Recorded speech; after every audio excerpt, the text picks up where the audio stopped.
Hola a todos y bienvenidos a este nuevo análisis. Hoy tenemos por delante algo fascinante, una especie de misterio histórico y literario.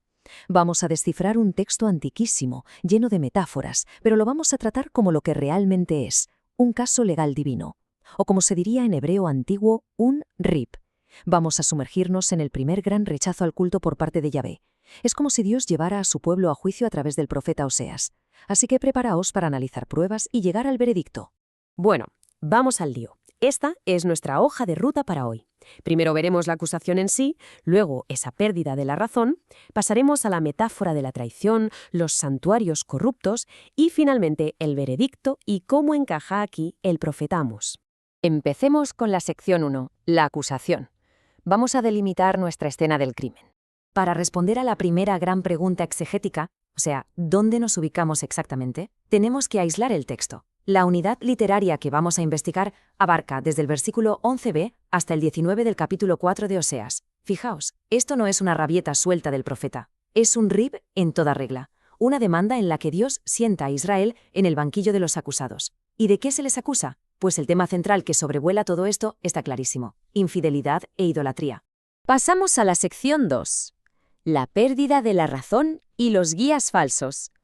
Vamos a ver cómo se cegó la mente de los acusados. Fijaos en esta cita del versículo 11, porque es demoledora. La prostitución, el vino y el mosto quitan el sentido. Suena como una sentencia firme, ¿verdad? Pero a ver, yendo a las fuentes originales, ¿cómo es que el vino, literalmente, quita el sentido en este contexto? Pues lo realmente interesante de esta diapositiva es la palabra hebrea que se esconde detrás. Es lev. Literalmente significa corazón. Pero claro, en la mentalidad bíblica, el corazón no es solo donde sentimos emociones. Es el mismísimo centro de mando, el asiento de la comprensión y la razón moral. Entonces, el alcohol de estos ritos orgiásticos que Oseas condena no era solo un embriagador físico, era un destructor total de la brújula moral. Literalmente perdían la capacidad interna de distinguir el bien del mal. Y claro, cuando te quedas sin brújula moral interna, ¿qué haces? Pues buscas respuestas fáciles en cualquier parte. Y eso nos lleva a esta pregunta retórica clave del versículo 12. ¿Qué significa exactamente que el pueblo consulta a su madero? Las fuentes apuntan a dos prácticas alucinantes. Por un lado, hace referencia a la rabdomancia, que es básicamente usar palos o varas de madera para adivinar el futuro. Magia antigua, vaya. Por otro lado, señala directamente a la idolatría de la diosa cananea Asera, que se representaba con un poste sagrado de madera. O sea, como habían perdido la razón moral, buscaban el camino fácil. Le pedían respuestas a un trozo de madera inerte en lugar de a un dios vivo. De locos. Vamos a avanzar y ver cómo todo esto va tomando forma en la sección 3. La metáfora de la traición. Vamos a desentrañar el duro cargo de prostitución. A lo largo del texto nos topamos repetidamente con frases fortísimas, tipo «vuestras hijas se prostituyen» o «tú, Israel, te prostituyes». Y aquí hay que pararse a pensar. ¿Habla Oseas de actos físicos literales o se trata de un recurso dramático literario? Pues en realidad un poco de las dos, pero el peso recae totalmente en lo simbólico. A ver, sí que existían prácticas literales, es decir, verdaderos ritos de fertilidad cananeos en los santuarios, pero el núcleo de la denuncia es una imagen brutal, el adulterio espiritual. Equipara la idolatría con una esposa que traiciona a un marido completamente fiel. Es abandonar esa alianza exclusiva que tenían con Yahvé para irse con los ídolos. Además, fijaos que el texto usa la palabra hebrea ruaj, que es este espíritu de prostitución. Oseas no se queda en la superficie de las malas acciones. Está señalando una podredumbre profunda, una perversión interna que ha destrozado su pacto con Dios desde dentro. Pasamos a la sección 4, santuarios corruptos. La geografía del crimen, por así decirlo. De buenas a primeras, en el versículo 15, el profeta suelta una prohibición tajante sobre ir a sitios que, históricamente, eran lugares sagrados de peregrinación. Entonces, ¿qué quiere decir concretamente con eso de «no vayáis a Gilgal, no subáis a Bet-Aven»? Y esto ilustra brillantemente la genialidad de este texto. El profeta hace un juego de palabras amarguísimo en hebreo antiguo. Betel, que originalmente significa casa de Dios, la deforma y la llama Bet-Aven, que viene a ser casa de iniquidad o del desastre. Y Gilgal, que era un santuario súper legítimo, ahora fonéticamente está destinado al exilio y retratado como un centro de perversión. Es una caída en picado.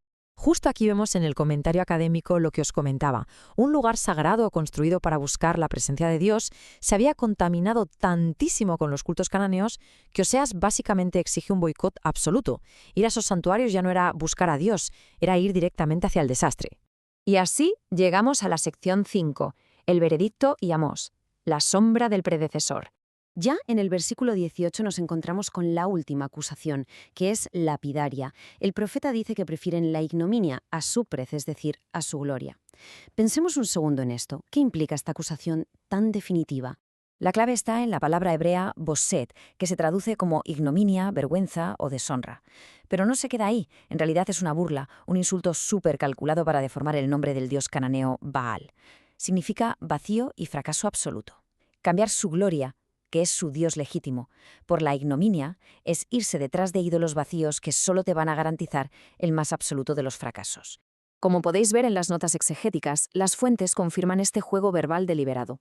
Oseas le está quitando todo el poder a esos dioses falsos, llamándolos literalmente el fracaso. O sea, al aliarse con ellos, el pueblo firmaba su propia ruina. Así que el punto crucial aquí es entender cómo este mensaje dialoga con la historia. Comparemos a Oseas con su predecesor, Amós. Los dos rechazan de pleno estos santuarios corruptos, sí, pero mientras Amós ruge como un león exigiendo justicia social y denunciando la opresión económica, Oseas nos habla del dolor de un amor impotente. Su foco es la perversión interna, usando esa imagen desgarradora de un marido fiel frente al adulterio espiritual. En definitiva, el veredicto de este grif es inapelable. El formalismo religioso es completamente inútil. Ninguna cantidad de rituales en Gilgal o Bet Aven sirve de nada si el corazón está destruido, si se ha perdido el entendimiento moral y si todo está infectado por ese espíritu de prostitución. Lo único que vale es una relación genuina. Para cerrar este análisis, creo que es vital que este antiguo pleito resuene con nosotros hoy. Oseas no solo hablaba de palos de madera y templos de piedra. Cuando nuestras propias prácticas se convierten en meras rutinas vacías, ¿no estaremos acaso perdiendo también nuestro entendimiento y persiguiendo en nuestra propia versión de la ignominia moderna? Es una pregunta que da mucho que pensar sin duda. Muchísimas gracias por acompañarnos en esta exploración y hasta la próxima.